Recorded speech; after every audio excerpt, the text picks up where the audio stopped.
My son left the inheritance meeting and went straight to book his wedding with a gold digger. But when he tried to pay, every card failed, one after another. His gold digger lover stormed into my house screaming. But when the police arrived, everything changed. I'm glad to have you here. Follow my story until the end and comment the city you're watching from, so I can see how far my story has reached. My name is Saiorse, and at 62 years old, I never imagined my own son would look me in the eye and tell me I was no longer welcome in the home I'd worked 30 years to pay for. The morning started like any other Tuesday. I was making coffee in my kitchen, watching the steam rise from my favorite mug, the one Terrence had given me for Mother's Day when he was 12. Back then, his eyes still held that innocent sparkle, that genuine love for his mom who worked double shifts just to keep food on the table after his father died. "Mom, we need to talk." Terrence's voice was different that morning, cold, clinical. He sat at my dining room table with Lennox beside him, her perfectly manicured nails tapping against the wooden surface I'd refinished myself last summer. I set down my coffee and joined them, my heart already sensing something was terribly wrong. Lennox wore that smile she always gave me, the one that never quite reached her eyes. At 28, she was beautiful in that polished way that comes from expensive salons and designer clothes. Everything about her screamed money, which was ironic considering she'd never worked a day in her life. "What's this about, honey?" I asked, looking between them. Terrence pulled out a thick folder of papers and spread them across the table. Legal documents, estate papers, my will. "We've been thinking about our future," he said, not meeting my eyes. "Lennox and I want to get married, and we need to discuss your assets." The word assets hit me like a slap. Not inheritance or family finances, assets, as if I were a business transaction. "I don't understand," I said slowly. "You want to discuss my will?" "I'm 62, Terrence. I'm not planning on going anywhere anytime soon." Lennox laughed, a sound like breaking glass. "Saiorse, darling, you're being dramatic. We just want to plan ahead." Smart families do that. Smart families. I'd never been included in whatever category she considered smart families before. Terrence finally looked at me, and I saw a stranger behind his brown eyes. The same eyes that used to light up when I read him bedtime stories. The same eyes that cried when he scraped his knee and only Mom could make it better. "Mom, I need you to sign these papers. Everything. The house, your savings, the life insurance policy. It all needs to be transferred to me now." The room went silent except for the ticking of the antique clock on my mantel, the clock that had belonged to his grandmother, my mother-in-law, who'd left it to me when she passed. Another woman who'd worked her fingers to the bone to provide for her family. "Now?" My voice came out as a whisper. "Why now?" "Because," Lennox said, leaning forward with that predatory smile, "we're planning a wedding, a real wedding, the kind that costs money, and we need security." I looked at the papers spread before me. Every document I'd carefully prepared over the years to ensure Terrence would be taken care of after I was gone. But they wanted it now. They wanted me to sign away everything I'd worked for, everything I'd saved, everything I'd sacrificed for. "What about me?" I asked. "Where would I live?" "There are nice retirement communities," Terrence said, his voice flat. "Places where you'd be around people your own age. You'd probably be happier." Happier. In some sterile facility, surrounded by strangers, while my son and his girlfriend lived in the home I'd poured my heart into. I thought about the mortgage payments I'd made working night shifts at the hospital, the overtime hours I'd picked up when Terrence needed new school clothes, the vacations I'd never taken, the dinners out I'd skipped, the small luxuries I'd denied myself so he could have piano lessons, baseball equipment, college tuition. "And if I say no?" I asked. The look that passed between them told me everything I needed to know. This wasn't a request. This was an ultimatum. "Mom," Terrence said, and for a moment his voice softened just enough to remind me of the little boy he'd once been. "You raised me to be independent, to take care of myself. This is me doing that. By taking everything from me? By securing our future," Lennox interjected. "Saiorse, You've had your life. You've had your chance to build something. Now it's our turn."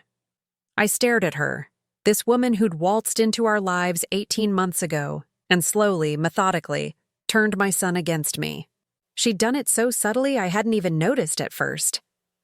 Little comments about how old-fashioned I was, suggestions that I was holding Terrence back, jokes about my modest lifestyle, my simple clothes, my preference for staying home rather than going to expensive restaurants I couldn't afford. "I won't sign these," I said finally. Terrence's face hardened. "Then you need to leave." The words hung in the air like smoke from a fire that was about to consume everything I'd ever loved. "Excuse me? You heard me, Mom. If you're not going to be part of the solution, then you can't stay here. This needs to happen, and if you're going to fight us on it, then you need to go." I looked around my kitchen, at the refrigerator covered with photos of Terrence growing up, at the window seat where I used to sit and read while waiting for him to come home from school, at the table where we'd shared thousands of meals together. "This is my house," I said quietly. "Not for long," Lennox said with a smile that made my blood run cold. "One way or another, this is happening, Saiorse. You can make it easy, or you can make it hard. But it's happening." I stood up slowly, my legs shaking. At 62, I was being thrown out of my own home by my own child, the child I'd given everything for, the child I'd loved more than my own life. "I need to pack some things," I said. Terrence nodded, not even having the decency to look ashamed. "Take whatever you need, but don't take too long." I walked to my bedroom like a woman in a dream. This couldn't be happening. This couldn't be real. But as I threw clothes into a suitcase with trembling hands, as I heard Lennox's laughter echoing from the kitchen, I knew it was all too real. An hour later, I stood in my driveway with 2 suitcases and a broken heart. Terrence watched from the window as I loaded my car, his face impassive. Lennox stood beside him, her arm around his waist, already claiming ownership of what had been mine. As I drove away from the house I'd called home for 28 years, I caught a glimpse of them in my rearview mirror. They were already walking through my home like they owned it, and I realized that in their minds, they already did. I had raised a stranger, and now I was about to find out exactly what that stranger was capable of. The Riverside Inn wasn't the kind of place I'd ever imagined staying. $59 a night, thin walls, and a parking lot that had seen better days. But it was clean, and more importantly, it was all I could afford now that I was living on my Social Security alone. I sat on the edge of the scratchy bedspread staring at my phone. 7 missed calls from Terrence, but I couldn't bring myself to answer. What was there to say? He'd made his choice, and so had I. The room felt smaller with each passing hour. I'd been here 3 days now, living off vending machine snacks and trying to figure out what came next. At 62, starting over seemed impossible. But lying there in that cheap motel room, something inside me began to shift. I opened my laptop, the old one Terrence had called ancient, but still worked perfectly fine, and logged into my banking account. For the first time in years, I really looked at my finances, not just the monthly bills and automatic payments, but everything. What I saw made my stomach drop. Over the past 5 years, I'd been supplementing Terrence's lifestyle more than I'd realized. Much more. The credit cards I'd added him to for emergencies had been used for everything but emergencies. Designer clothes for Lennox, expensive dinners, weekend trips to resorts I'd never even dreamed of visiting. I scrolled through months of statements, my heart sinking with each entry. A $500 charge at a jewelry store, $800 at some fancy restaurant in the city, $2,000 for something called premium spa services, all on my cards. All money I'd saved working extra shifts, denying myself small pleasures, living modestly so my son could have security. But it wasn't just the money, it was the pattern. The charges had increased steadily since Lennox entered the picture. What started as an occasional dinner had become a lifestyle funded entirely by me. I counted them carefully. 15 credit cards total. Some were store cards I'd opened to help him build credit when he was 18. Others were major credit cards I'd added him to over the years, always with the best intentions, always to help him. My finger hovered over the phone number for customer service. For a moment, I hesitated. This felt final. This felt like cutting the last cord that connected me to my son. Then I remembered his face as he told me to leave, the coldness in his eyes, the way Lennox had smiled when she talked about my assets. I made the first call. "Thank you for calling First National Bank. This is Jennifer. How can I help you today?" "I'd like to remove an authorized user from my account," I said, my voice steadier than I felt. "Certainly, I can help you with that. Can I get your account number?" The process was surprisingly simple. Too simple, considering how much power I was taking away with each call. Remove Terrence from this card. Cancel that one entirely. Lower the limit on another. By the time I finished, it was past midnight. 15 credit cards, 15 sources of funding for a lifestyle I'd been unknowingly supporting. All gone. I closed the laptop and lay back on the uncomfortable pillow. For the first time since leaving my house, I felt something other than heartbreak. I felt relieved. The next morning, I drove past my old house.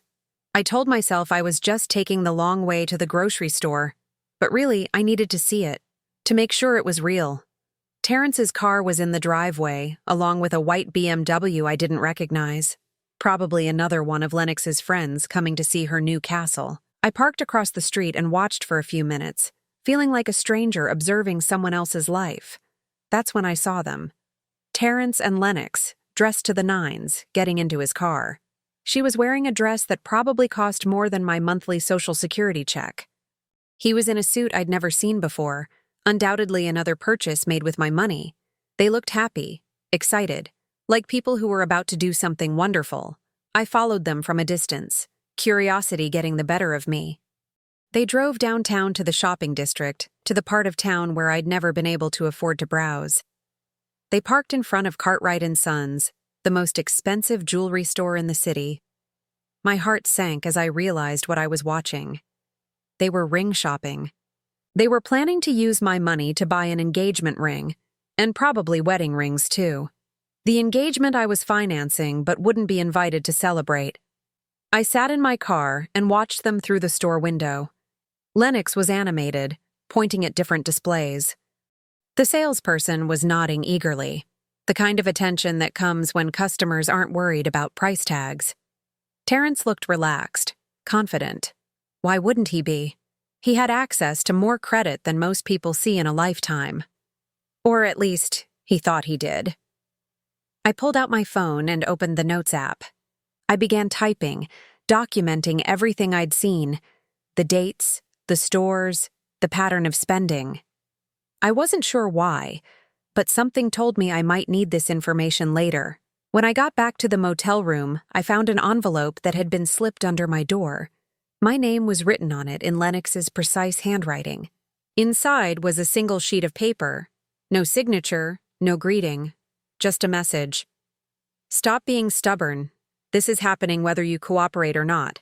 Make it easy on yourself." I read it 3 times, feeling the threat behind each word. Then I tore it into small pieces and threw it in the trash. That night, I did something I hadn't done since leaving my house. I called my old friend Margaret, who I'd worked with at the hospital for 15 years before retiring. "Saiorse, honey, I was wondering when I'd hear from you. How are you doing?" I almost broke down right there. Margaret's voice was so warm, so familiar. I realized how isolated I'd become, how much of my social life had revolved around Terrence and his needs. "I'm going through some things with Terrence," I said carefully. "Oh no, what's wrong?" I found myself telling her everything, the ultimatum, the papers, being forced to leave my home. Margaret listened without interrupting, occasionally making small sounds of sympathy or outrage. "That boy has lost his mind," she said when I finished, "and that girl has her claws in him deep. I've seen it before, honey. Women like that, they know exactly how to manipulate a man. They find his weaknesses and exploit them. I raised him better than this," I said, my voice breaking. "You raised him to be kind and trusting. Those aren't bad qualities, Saiorse, but they make a person vulnerable to the wrong kind of people." We talked for 2 more hours, about work, about retirement, about life. For the first time in months, I felt like myself again. Not just Terrence's mother or Lennox's obstacle, but Saiorse, a woman with her own thoughts and opinions and value. After I hung up, I sat in the dim light of the motel room and made a decision. I wasn't going to fight them for my house. I wasn't going to beg for my son's love. I wasn't going to let them turn me into a bitter old woman clinging to the past. But I also wasn't going to make it easy for them to spend money that wasn't theirs. I opened my laptop again and began making a list. Every automatic payment I'd set up for Terrence's benefit over the years. His car insurance, his gym membership, his phone bill, even his Netflix subscription. One by one, I would cancel them all. Not out of spite, but out of reality. If he wanted to be independent, if he wanted to make his own decisions about his life, then he could pay his own bills. I thought about the look on Lennox's face when she'd threatened me. The confidence in her voice when she'd told me this was happening whether I cooperated or not. She was about to learn something about assumptions, and about the woman she'd so carelessly underestimated. Tomorrow, I would start making more calls. Tonight, I would plan exactly how to take back the power I'd unknowingly given away. After all, I had nothing but time now. And sometimes, time is the most powerful weapon of all.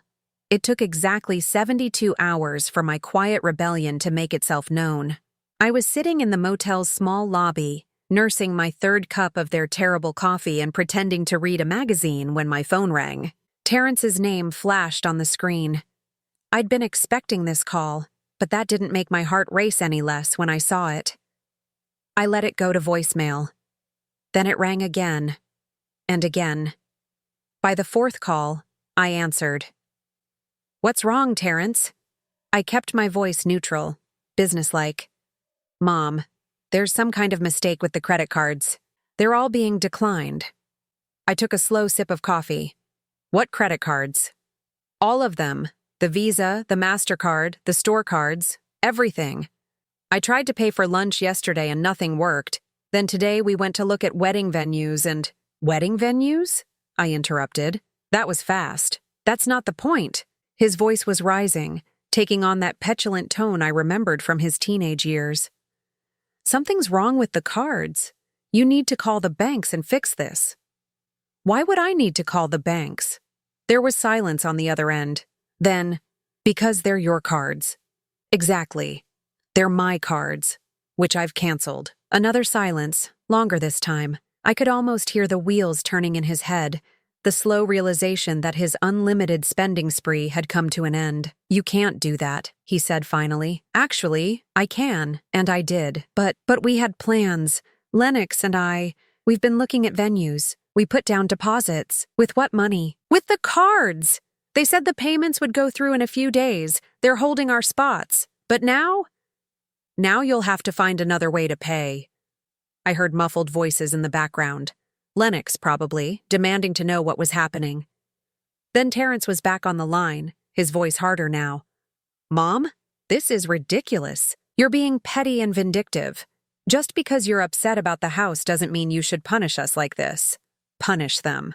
As if holding on to my own money was some kind of cruel revenge. "Terrence, you kicked me out of my home and demanded I sign over everything I own. Did you really think I was going to keep paying for your lifestyle after that?" "That's different. The house thing is it's practical. It makes financial sense. But cutting off the cards? That's just mean." I almost laughed. The audacity of it was breathtaking. In his mind, taking my home was practical, but stopping the flow of free money was mean. "How much did you put down on these venues?" I asked. "What does it matter? Humor me." Another pause. $5,000 each. Each? How many venues did you put deposits on? 3. We wanted to keep our options open. $15,000 in deposits alone. For venues I would never be invited to see. For a wedding that was being planned with money stolen from my accounts. "And what was your backup plan?" I asked. "If the cards hadn't worked?" "What do you mean?" "I mean, Terrence, you're 34 years old. What money did you plan to use for your wedding?" "Your own money?" The silence stretched so long I thought he might have hung up. We thought.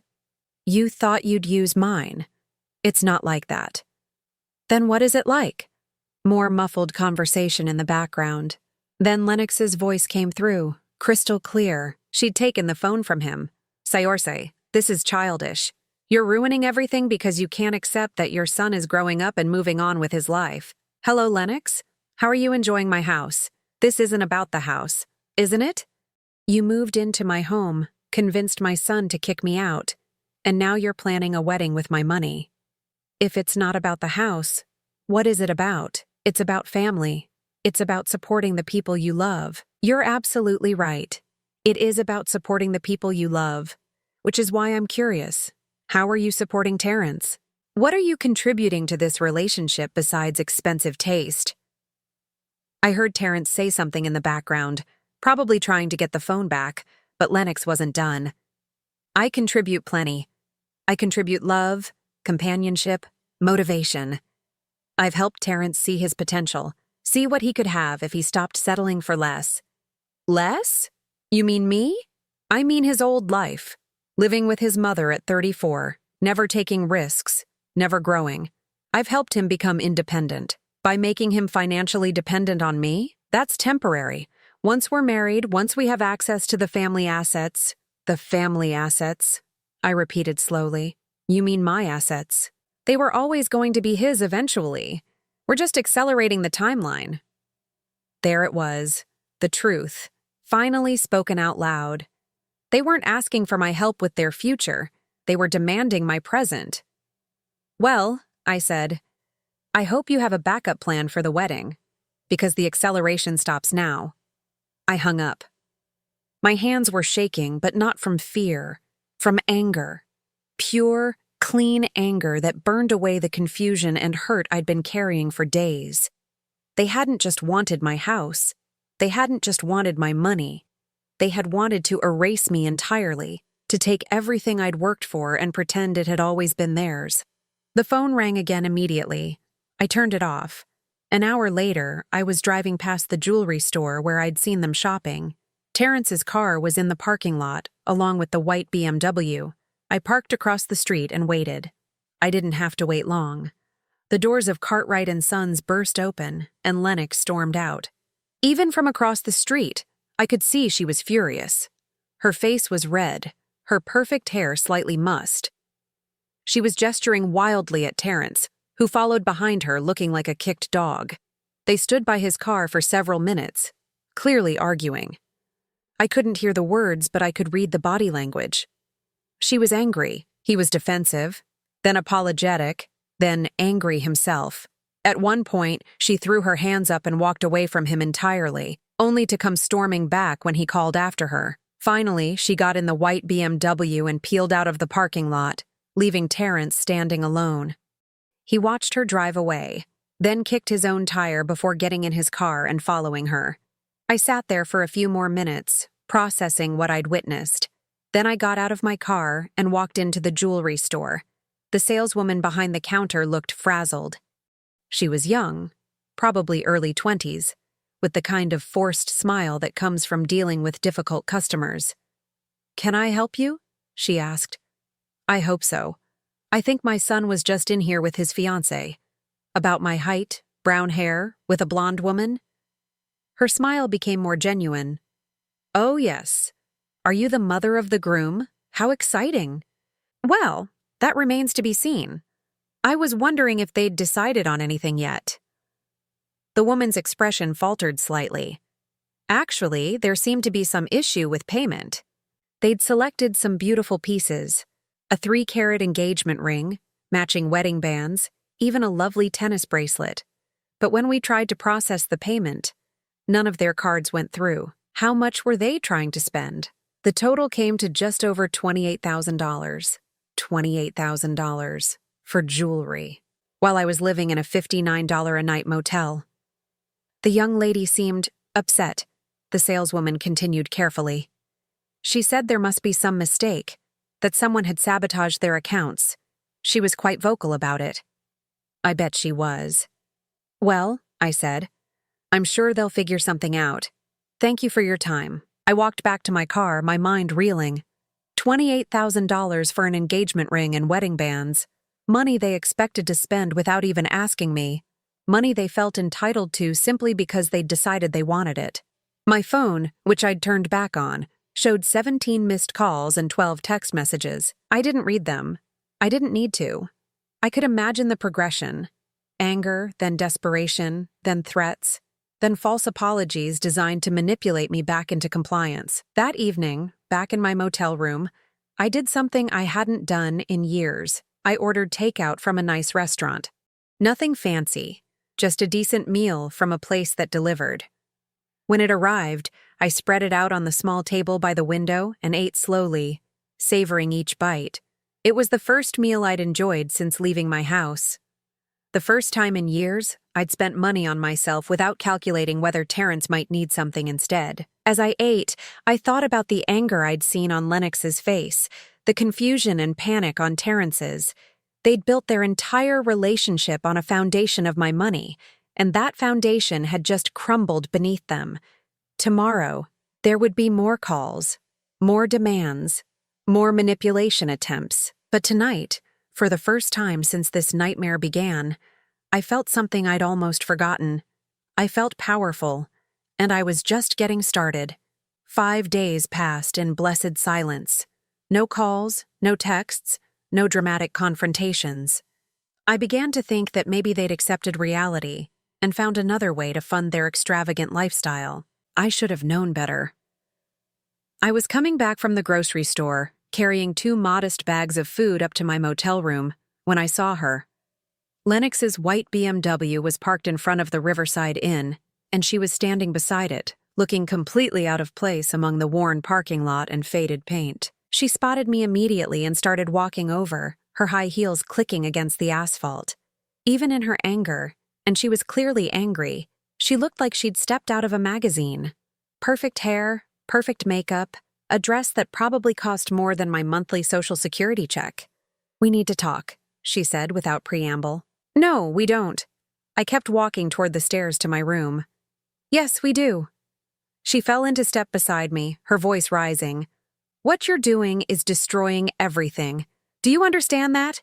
Everything we've worked for, everything we've planned. You're ruining it all." I stopped at the bottom of the stairs and turned to face her. "Everything you've worked for? What work have you done exactly?" Her face flushed red. "I've been building a relationship with your son. I've been helping him grow, helping him see his potential, by spending my money, by encouraging him to think bigger, to want more than just this." She gestured around at the motel, her voice dripping with disdain. "This mediocre, small-minded life. This mediocre life has been paying for your designer clothes and fancy dinners for over a year. That's temporary. Once Terrence gets his inheritance—" "What inheritance?" I climbed the first few stairs, forcing her to follow if she wanted to continue the conversation. "The inheritance he kicked me out to get? The one I haven't signed over and don't plan to?" She grabbed my arm, stopping me on the landing. Her grip was surprisingly strong, her manicured nails digging into my skin. "You have to sign those papers, Saiorse. You have to. We've already committed to things. We've made promises. There are people expecting to be paid." I looked down at her hand on my arm, then back up at her face. "Let go of me." She didn't. If anything, her grip tightened. "Do you know what your selfishness is doing to your son? He's humiliated. His friends think he's broke. His reputation is ruined. The woman he loves is questioning everything because of you. The woman he loves is questioning everything because she found out his bank account isn't what she thought it was." "This isn't about money," I laughed, a harsh sound that echoed off the motel's concrete walls. "Everything about you is about money. Your clothes, your car, your lifestyle, your relationship with my son. All of it is funded by money you didn't earn." She released my arm and stepped back, her face twisted with fury. "You don't know anything about me. You don't know what I've been through, what I've sacrificed. What have you sacrificed? Really? I'm curious." "I gave up my career for Terrence. I could have been with men who already had money, who could have given me security immediately. But I chose to invest in him, in our future together." "You gave up your career? What career?" She hesitated, just for a moment, but it was enough. I was. I had opportunities. Modeling, acting. I chose love instead. Modeling and acting. I repeated it slowly. And these opportunities, they were paying opportunities? Contracts you actually had? Another hesitation. The industry is complicated. There are a lot of politics involved. So no, you had no career to give up. You had hopes and dreams, which is fine, but you didn't sacrifice an actual income to be with my son. Her composure was cracking now. The perfect mask was slipping, revealing something uglier underneath. "You're a bitter old woman," she said, her voice low and venomous. "You're jealous that your son found someone who makes him happy, someone who sees his worth. So you're trying to destroy it. I'm trying to protect what's mine. What's yours was always going to be his anyway. You're 62 years old, Saiorse. How much longer do you think you're going to live? 10 years? 15? And then what? The money goes to him anyway, but by then it'll be too late for us to really enjoy it." The casual cruelty of it took my breath away. She was literally wishing for my death so she could get her hands on my savings faster. "Get away from me," I said quietly. "No," she stepped closer, invading my personal space. "Not until you agree to fix this. Not until you call the banks and put the cards back the way they were." "That's not going to happen." "Yes, it is. Because if it doesn't, I'm going to make your life very difficult. I know where you work, or worked. I know where you shop, where you go to church. I know who your friends are. I can make things very uncomfortable for you." I stared at her, this 28-year-old woman threatening a woman more than twice her age, and something inside me snapped. "Are you threatening me? I'm explaining reality to you. The reality is that you're standing in a public place, making threats against a senior citizen. Do you know what they call that?" Her confidence wavered slightly. "I'm not threatening you. You're just what? Explaining how you're going to make my life difficult if I don't give you money? Sounds like extortion to me." I pulled out my phone and started dialing. "What are you doing?" she asked, alarm creeping into her voice. "Calling the police." "You can't do that. I haven't done anything wrong." "Haven't you?" I put the phone to my ear. "You grabbed me against my will. You threatened to harass me at my home and workplace, and you're demanding money. I think the police will be very interested in hearing about this." She lunged for my phone, trying to knock it out of my hand. We struggled for a moment on the landing, her designer heel catching on the rough concrete. She stumbled, catching herself against the railing, but not before her phone fell out of her purse and clattered down the stairs. 911, what's your emergency?" "I'd like to report a threat and attempted assault," I said, keeping my eyes on Lennox, who was now looking genuinely frightened. "I'm at the Riverside Inn on Highway 12. A woman is threatening me and just tried to grab my phone. Ma'am, are you safe right now?" "For the moment, yes, but she's still here." Lennox was backing away, shaking her head. "This is insane. You're insane. Wait until Terrence hears about this." "Units are on the way, ma'am. Can you describe the person who threatened you?" I described Lennox in detail while she stood there listening, her face growing paler by the minute. When I mentioned her license plate number, which I'd memorized during her previous visits to spy on my house, she turned and started walking quickly toward her car. "She's leaving now," I told the dispatcher, heading for a white BMW. "The officers should be there in about 3 minutes. Please stay on the line." Lennox reached her car and got in, but she didn't drive away immediately. Instead, she sat there for a moment, probably trying to decide if she should leave or stay and try to smooth things over with the police. The decision was made for her when 2 police cars pulled into the parking lot, their lights flashing but sirens silent. She tried to start her car, but one of the officers was already walking toward her, his hand raised in a gesture that clearly meant, "Stop."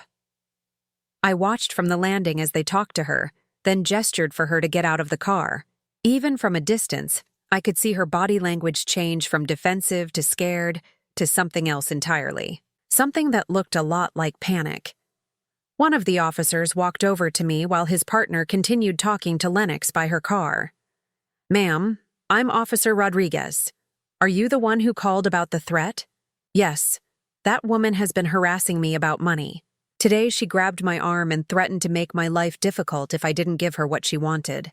He took out his notebook and started writing, "What's your relationship to her? She's dating my son, or was. I'm not sure about the current status. And the money dispute?" I explained the situation, the demand that I sign over my assets, being kicked out of my home, canceling the credit cards. Officer Rodriguez listened without judgment, taking notes and asking clarifying questions. "Has she threatened you before today?" "Not directly. But she's been driving by my house, my former house, and I've seen her parked across from this motel several times. So, there's been stalking behavior as well. I hadn't thought of it as stalking, but I suppose that's what it was."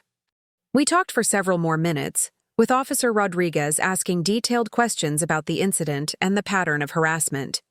Meanwhile, I could see his partner having what looked like an intense conversation with Lennox by her car. "Ma'am," Officer Rodriguez said suddenly, looking up from his notebook with a strange expression. "Did you know that Ms. Winters, that's the woman who threatened you, has outstanding warrants?" I blinked. "Warrants? For what?" "I can't discuss the details, but my partner just ran her license, and there are multiple warrants from other jurisdictions. Similar charges: fraud, extortion, identity theft." The world seemed to tilt slightly. I watched as the other officer approached Lennox with handcuffs, her face a mask of shock and disbelief. "This isn't just about your credit cards, is it?" I said more to myself than to Officer Rodriguez. "No, ma'am, I don't think it is." As they put Lennox in the back of the police car, she looked up at me with such hatred that I actually stepped backward. This wasn't the face of a woman who was simply angry about losing access to my money. This was the face of someone whose entire carefully constructed world was falling apart. And something told me that my son had no idea who he'd really been planning to marry. The call came at 6:30 the next morning. I was barely awake, still processing the events of the previous day, when my phone rang. Detective Sarah Martinez from the county police department wanted to talk. "Mrs. O'Brien, I'm calling about the incident yesterday with Lennox Winters. Could you come down to the station? There are some things we need to discuss." An hour later, I sat in a small conference room at the police station, nursing a cup of coffee that was somehow even worse than the motel's. Detective Martinez was younger than I'd expected, probably in her early 40s, with kind eyes and a no-nonsense manner. "First, I want to thank you for reporting yesterday's incident," she said, settling into the chair across from me. "Your call may have helped us solve several ongoing investigations." "Investigations? Mrs. O'Brien, Lennox Winters isn't who she says she is. Her real name is Linda Walsh, and she's been running marriage scams for the past 8 years across multiple states." I felt the blood drain from my face. Marriage scams. Detective Martinez opened a thick file folder and spread several photographs across the table. The same woman, but with different hair colors, different styles. In one photo, she was a redhead in an expensive suit, standing next to an elderly man in front of a mansion. In another, she was a brunette in a wedding dress, arm in arm with a different man entirely. She targets men from middle to upper middle-class families, usually men with some family money but limited life experience with women. She studies them, learns their weaknesses, then moves in for what we call the accelerated relationship. Accelerated relationship? Fast engagement, fast marriage, fast access to family assets. Then she disappears with whatever she can get her hands on. Sometimes it's just credit cards and bank accounts. Sometimes it's much more. I stared at the photographs, my mind reeling. How many men has she done this to? That we know of? At least 12 over the past 8 years. The amounts stolen range from $50,000 to over $2 million. $2 million. The number hit me like a physical blow. The man in this photo, Detective Martinez pointed to the elderly gentleman with the redhead version of Lennox, lost his entire retirement savings, $800,000. He died of a heart attack 6 months after she disappeared. I covered my mouth with my hand, feeling sick. "Mrs. O'Brien, we need to ask you some questions about your son's relationship with Linda, with Lennox. How long have they been together?" "About 18 months, I said, my voice barely above a whisper. "And in that time, Has she had access to any of your financial information, bank accounts, credit cards, investment statements? I thought back over the past year and a half. She was at my house frequently. She was always very interested in family photos, family history. She asked a lot of questions about my late husband's life insurance policy, about the house, about my retirement savings. Detective Martinez made notes as I spoke. Did she ever have access to your mail? Bank statements, investment reports, anything like that? A chill ran down my spine. Terrence has a key to my house. He's always had one.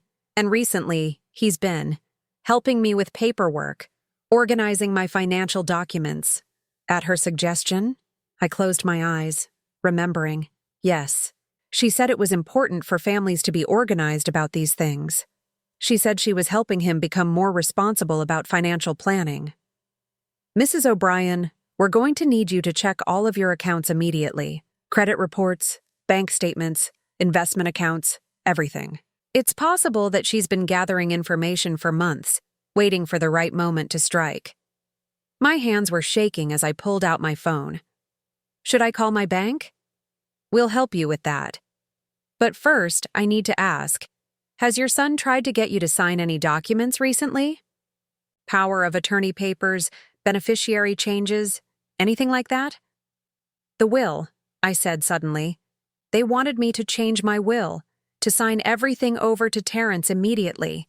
They said it was for estate planning purposes. Detective Martinez's expression grew grim. Mrs. O'Brien, if you had signed those papers, you would have lost everything.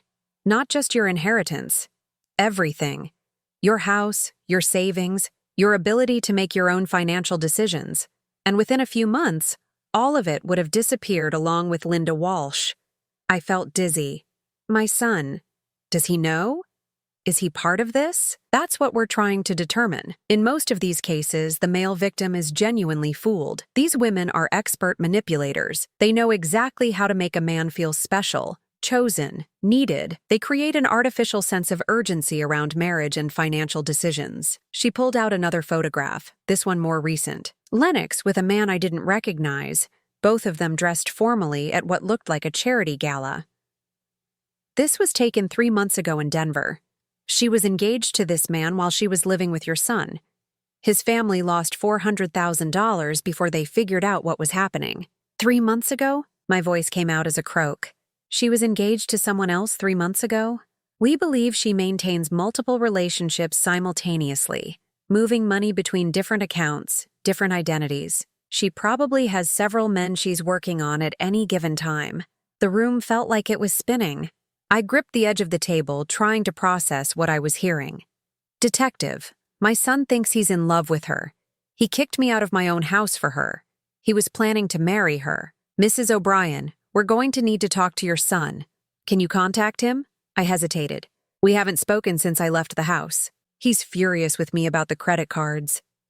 That might have saved your life savings, Detective Martinez said gently. If you hadn't cut off her access to funds, she might have emptied your accounts and disappeared by now. She showed me one more photograph, this one from a security camera. Lennox, Linda, walking out of a bank, carrying a briefcase. This was taken in Phoenix 2 years ago. She walked out with $600,000 in cash. The man she was engaged to thought she was making a deposit into their joint wedding account. I stared at the image. This woman who had sat at my kitchen table, who had eaten meals I cooked, who had convinced my son to betray his own mother. How do we catch her? I asked. She's already caught. She's being held on multiple warrants from other jurisdictions. But Mrs. O'Brien, we need to move fast on protecting your assets.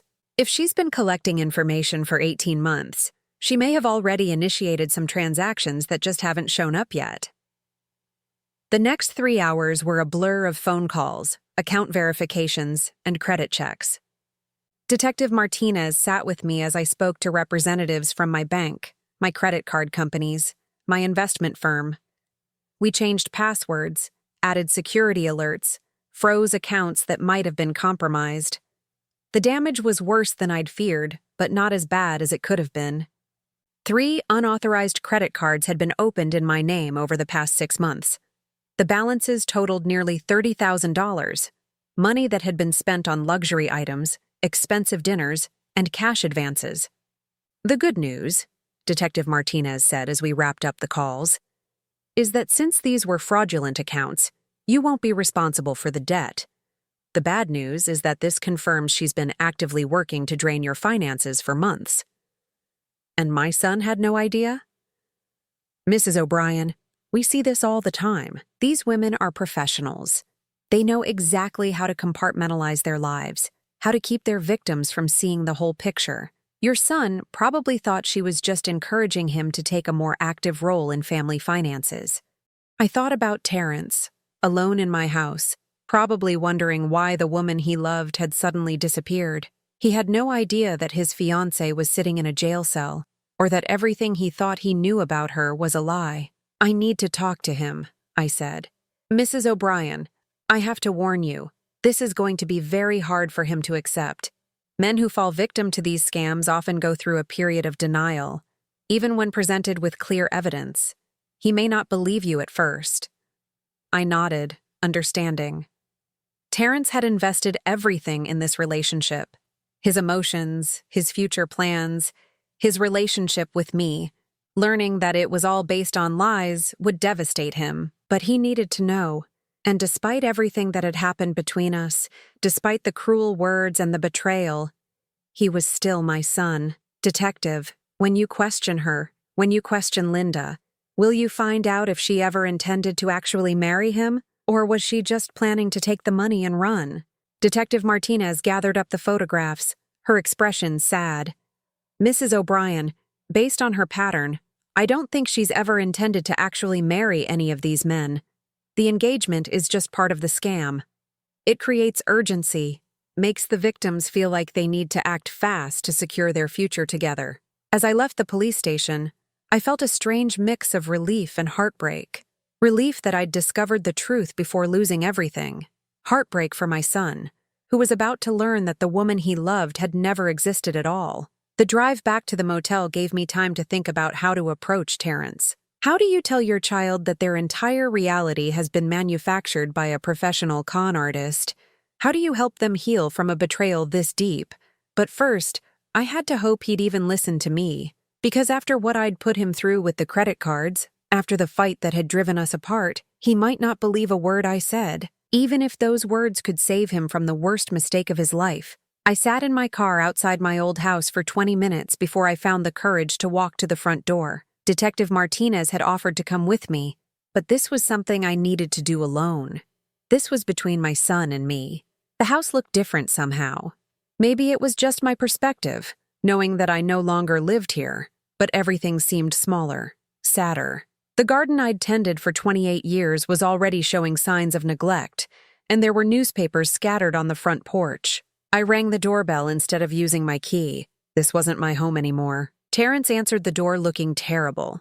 His hair was uncombed, his clothes wrinkled, and there were dark circles under his eyes that spoke of sleepless nights. When he saw me, his expression cycled through surprise, anger, and something that might have been relief. "Mom, what are you doing here? We need to talk about Lennox." His face hardened. "If you're here to gloat about whatever you did to drive her away, Terrence, she's in jail." The words hit him like a physical blow. He actually staggered backward, gripping the doorframe for support. "What? What are you talking about? Can I come in? Please." "This is going to be very difficult to hear."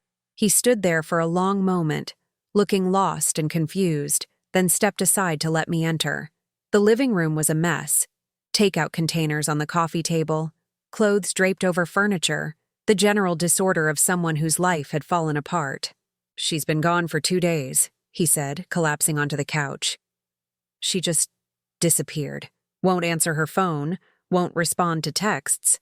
I thought maybe you had done something, said something to her." "Sit down, honey." I took the chair across from him, the same chair where I'd sat when they'd demanded I sign over my life. "What I'm about to tell you is going to be very hard to believe." I told him everything. About the arrest, about Detective Martinez, about the photographs and the other victims.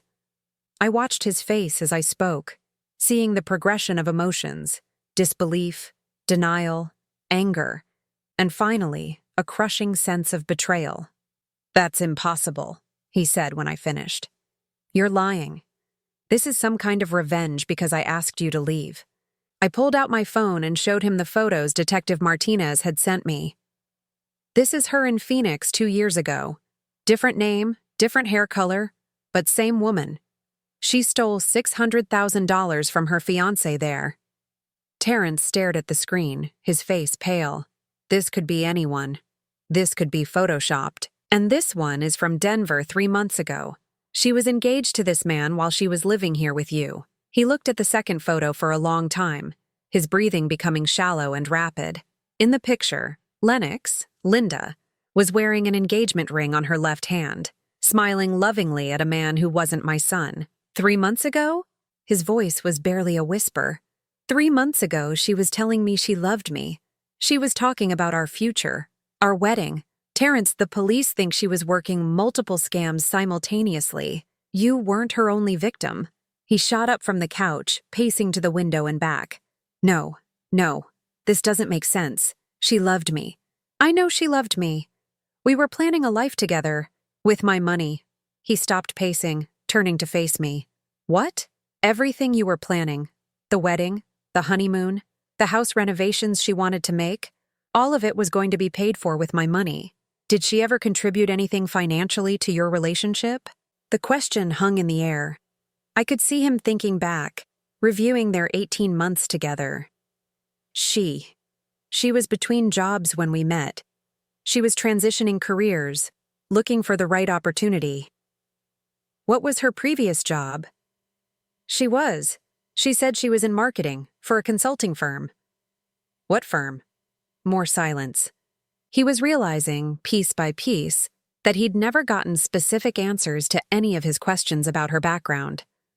"She was going to start working once we got married," he said weakly.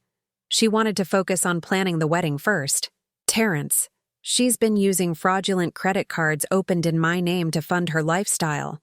$30,000 worth of debt that I'm now responsible for." He sank back onto the couch, his head in his hands.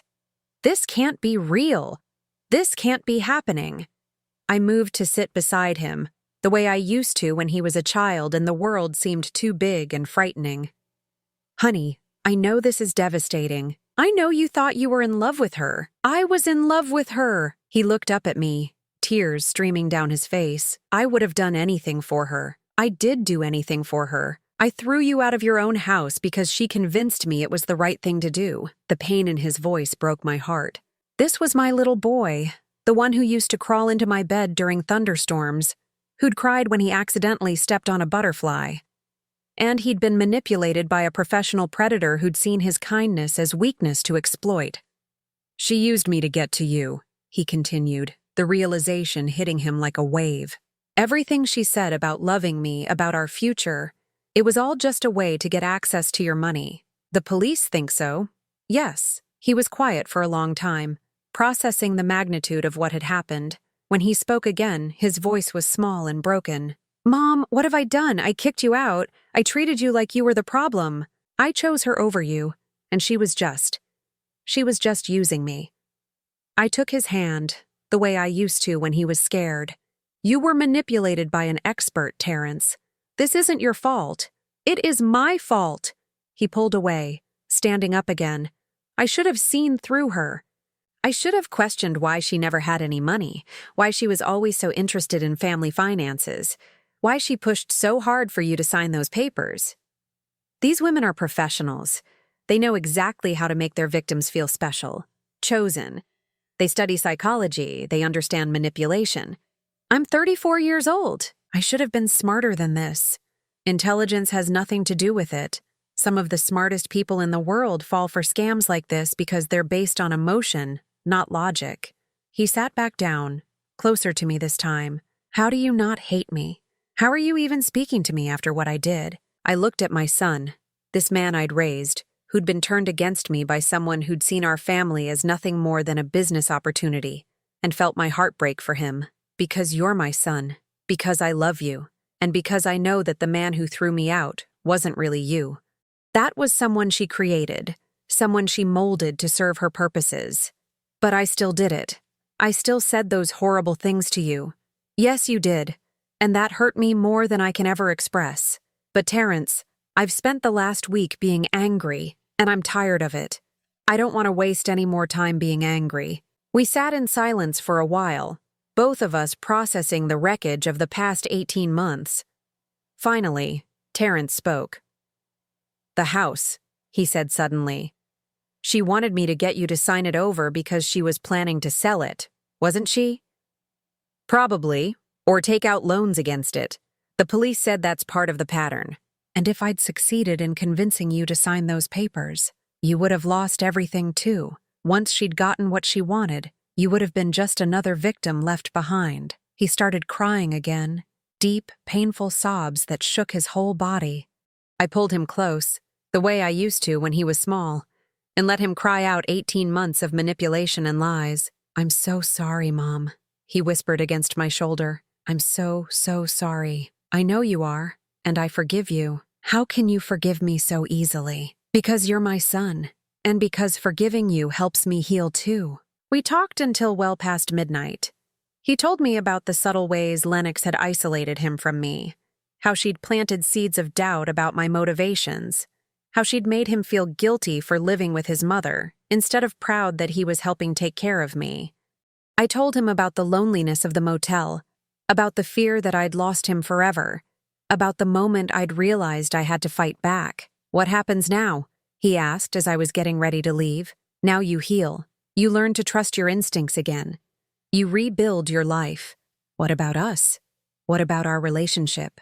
I looked around the house that had been my home for almost 3 decades, at the photos on the walls that told the story of our family, at the man my little boy had become. "That depends on you. Do you want there to be an us?" "More than anything. Then we start over, slowly. We rebuild trust. We learn to be a family again. Would you consider moving back home? This is your house, Mom. It always was." I thought about it for a moment, about the comfort of familiar walls and the garden I'd loved. But I also thought about the small apartment I'd found, the independence I'd discovered, the strength I'd learned I possessed. "This will always be my home," I said finally. "But I think I need my own space for a while. I need to know I can take care of myself." He nodded, understanding. "But you'll let me help? You'll let me try to make up for what I did?" "There's nothing to make up for. But I'd like to have dinner with you next week, somewhere neutral. We can start there." 3 months later, I was settled into a small but comfortable apartment across town. Terrence came to visit every Sunday, and we were slowly rebuilding our relationship. It wasn't the same as it had been before.